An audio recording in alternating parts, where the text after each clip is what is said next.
it's not promoting anything. It's just, it's something with a good message behind it, which is just, I think just all basically friendship, friendship, camaraderie, self-sacrifice, and just all around good writing. There's like no agenda other than to engage in classic story writing.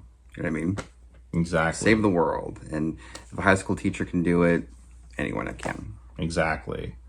So, and I think that these, and that's, when you think of years past, like in the springtime, I know back in the day, like you would have January and February would be kind of like the dead time for movies because it was after the Christmas season.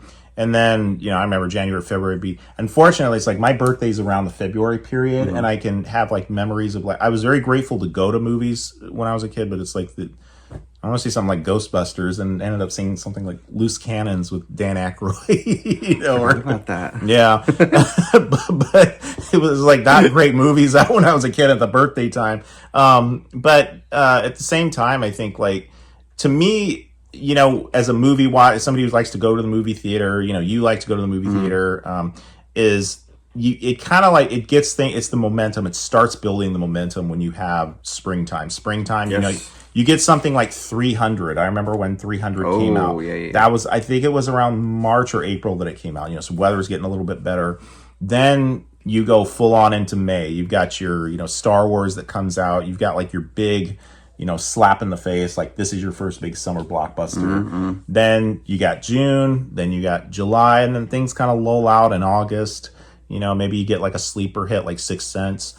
And then things kind of die out, and then Halloween comes, and you got your horror films that come in. That's always the best time for the horror films.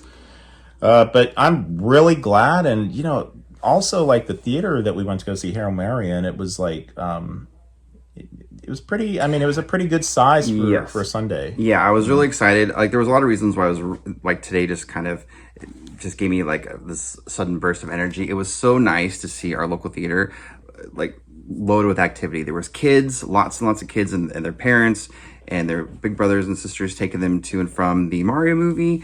There were a lot of people who actually went to go see Project Hail Mary. And Project Hail Mary was released, I believe, on March 20th. So it's been out for like a month. And our theater that we went to see, it was a pretty good sized theater. Probably a third of the room was full. So that was that kind of gave me hope, because if something like Hail Mary is out there and makes that much money, it's made, actually, as of today, it's made $510 million. Showing the big wigs how to make money in movies. I'm hoping to see more. And this was a movie, it was actually, the screenplay was written by a man named Drew Goddard. I believe Ryan Gosling was one of the co-producers, and it's based off of a novel by Adam Weirs, I believe. Weirs? Adam Weirs? Yes. And Andy Weir? Weirs? Yeah. Something like that. And I never heard of him before. Well, he wrote The Martian. Yeah, and the movie also gave me Spaceman vibes. The what was Adam Sandler, that movie? Oh, yeah. It was a spider, but this is like a rock spider. But, if you can make... I mean, there was something kind of adorable about Rocky. And if you can make a rock with, 5 legs? And no face. Be charming, adorable.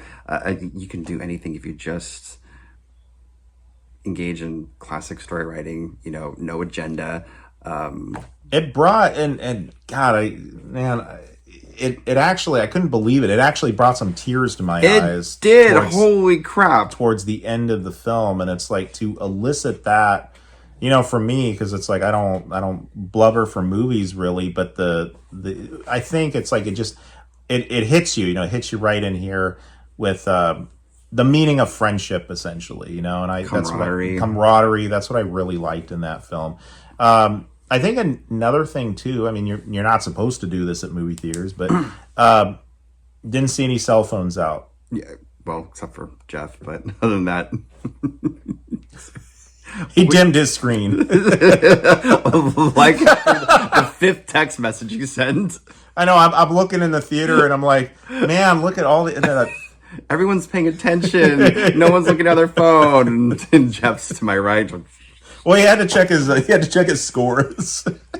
Oh yeah. He's got some money on those games.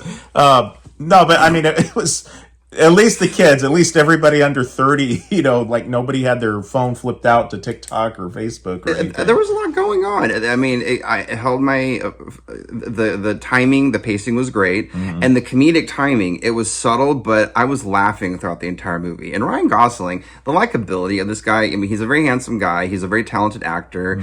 And part of me, I get irritated when I see like grown men crying. And this guy cried a lot in the movie. However, like me right next to you. I know, and I'm like, keep it together, focus on your breathing, and don't, But no, I mean, this guy was crying because like he thought his friend was dead. This guy was crying because he had to accept that he was probably going to die himself. He was crying because he didn't want to fail this mission he was on, and I didn't mind it. Like it was this guy. He had to let it out, and then he went right back to doing what he had to do. So I didn't mind that at all. Well, and I whispered to you, I said that Ryan Gosling is essentially now the everyman. I feel like he is you put him into just about any movie, and it does get me looking forward to the Star Wars Starfighter movie that he's going to be in next year. Yeah, he's going to be in a Star Wars movie next year. It's a one-off. Apparently, it takes place after Episode 9, Rise of Skywalker, so storyline-wise. But, I mean, the charm, the good comedic timing, I think he's just got a real affable nature to him that I think really goes over well with a lot of people. And I don't think he's going to be part of any project unless he's convinced that it's going to do well and the story's good. And well, he was a producer on Project Hail Mary. Yeah, he was. I didn't know that. I was always surprised by it. Go see Project Hail Mary.